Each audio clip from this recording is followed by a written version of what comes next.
man, oh man, does this Starlight look absolutely gorgeous. This card alone might actually make me play Infernoble and bring you guys a deck profile. Because, wow, do I just love this card.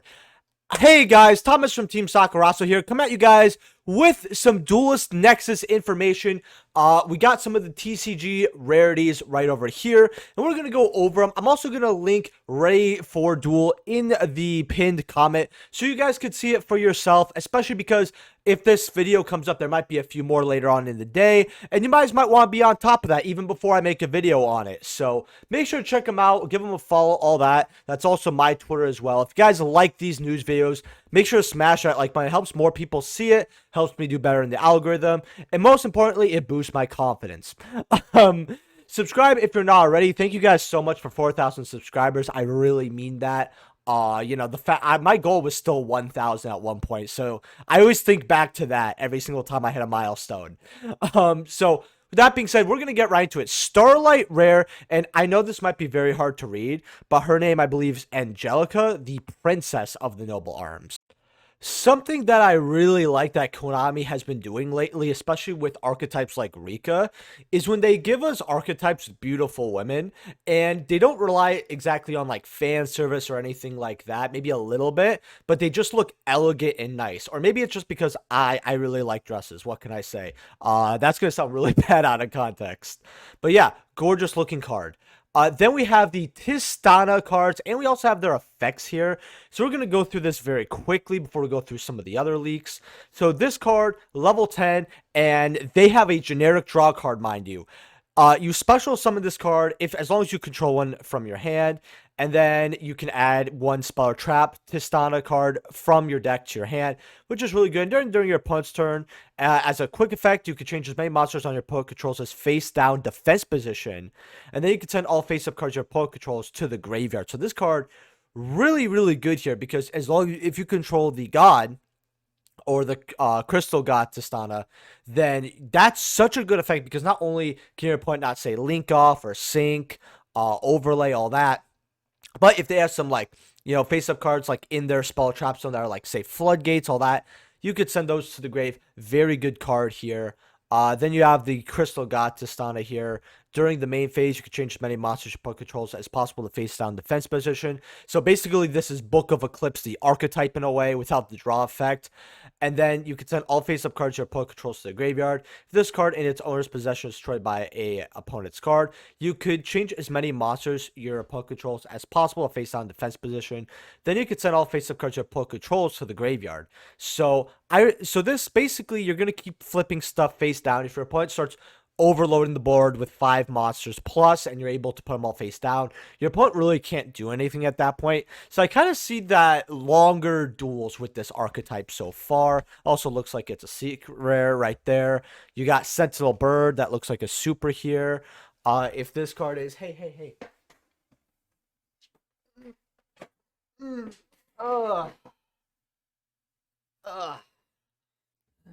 sorry about that. So if this is in your hand or graveyard and you control a light Tostana monster, you can special summon this card, and then you can target one of this Tostana monster or face down card you control, destroy it, and then add a Tostana card from your deck to your hand. So it's a cool card. It keeps coming back, it recurs, which is good. Then you got the Hound, right? If this card is in your hand or graveyard, you control a light one, you special summon this card, and then Tostana monsters you control can attack directly while your opponent controls a face down defense position monster. Mind you, not all of them have to be face down. If they control a face down, you can do this effect, which is absolutely insane to me. I think that's absolutely crazy. Now, this is the field spell, and this card is whoa, because when you activate it, well, during your main phase, you send a Tostana monster from your deck to the graveyard. So you're able to load up the graveyard with the level 3s and 4s. So this is the Foolish, which is great. It helps set up the grave, which is already great. And then if your opponent controls 3 or more face-up cards, you can special summon a Crystal God Tostana from your hand or deck, which is great. And then If this card in your field zone is destroyed by your opponent's card effect, which the card dumps and you're able to special summon the god, already they could just stop there. But if it's destroyed, you special summon one from your deck or graveyard. So if they ogre this, or because I feel like Ghost Ogre might not be a bad card against this archetype, you still aren't losing card advantage, unlike your opponent. Because if they ogre this, you get to special summon Tostana from deck or grave. So you'll have control 5 cards, the 4 in your hand and the 1 on field, while your opponent will only have 4 cards, so card advantage up the wazoo. Breath of the Tostana here, as the continuous normal, it's an additional normal summon. Target face-up monster control, and if it's a light, you can target a face-up monster on the field instead. Change that monster face-down defense position, and then you add Tostana card from your deck to your hand. So it's basically lets you put even more cards face down, which is just insane. And then you got the continuous trap here, which you target one face-up monster on the field, special summon this card as an effect monster. And then with the following effect of during your opponent's turn, when this target leaves the field, destroy this card during your opponent's turn. When this card leaves the field, destroy that target. So this one doesn't seems like to me. I really don't know what that one's supposed to do. Last secret though, and this is what's crazy, and this is also for it's also going to be used in Time Lords, and it is also a tech that you can use in Eldritch, because what this card does, very simple. You send monsters from your hand or face-up field to graveyard whose total levels equal 10, right? And so just a level 10, draw 2 cards. It's not exact. I don't know if it's insane or not, but for this archetype, I mean, it's a good draw card. Time Lords, it's insane. Time Lords just got a huge buff with this card. And I gotta like how we're getting some generic draw cards. Oh, trains as well. I believe trains are also going up a notch now with this card, because we have a lot of level 10 shenanigans in the game now, actually. You actually have this comment here. He thought Time Lords first as well. And then you have some more leaks. You have the Shadowfire Monarch that looks like a super to me, so nice budget super on that. You got Unchained Soul Lord of Yama, and we know what these cards do. I actually made a video about Unchained a while ago.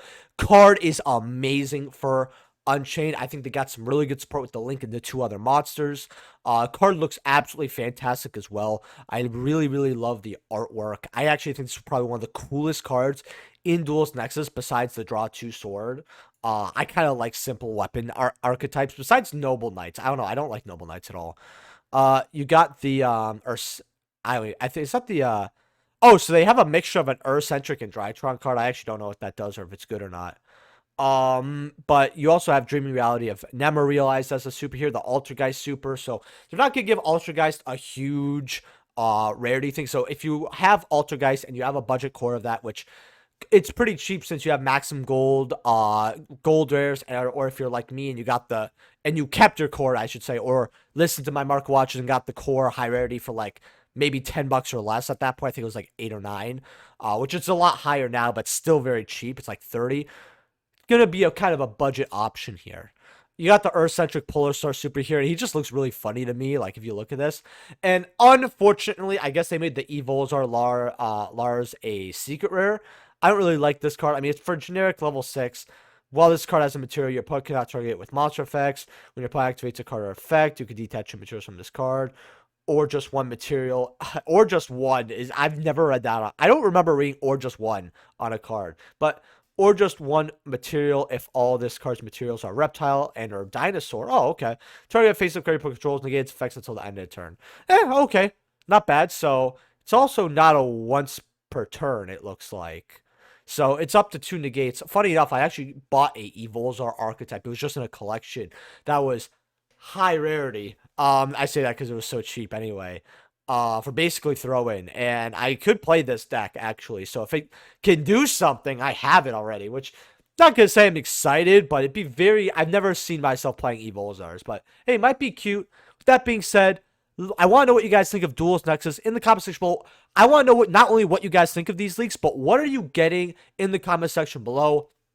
Me personally, I know I'm gonna get the Geist stuff, but I feel like if the Evolzar card is very cheap and the deck can at least do something, maybe I'll bring it to locals for fun, because I'm at the point of my I use this loosely because it sounds cringe when people say it. Yu-Gi-Oh career. If you're not like a pro player or like bigger Yu-Gi tuber, I don't know. Just sounds weird to me. where I just kind of want to play fun decks. Don't get me wrong, I'll play meta if it's fun. I'm not gonna be like, oh, I stay away from meta 'cause it's not fun. No, meta decks can be extremely fun. If the Evolzars are fun, I'm gonna want to play it. With that being said, I will see you guys in the next video, probably tomorrow. I feel like giving you guys more uploads since you guys actually, my last news videos did so well. See you guys in the next video. Peace.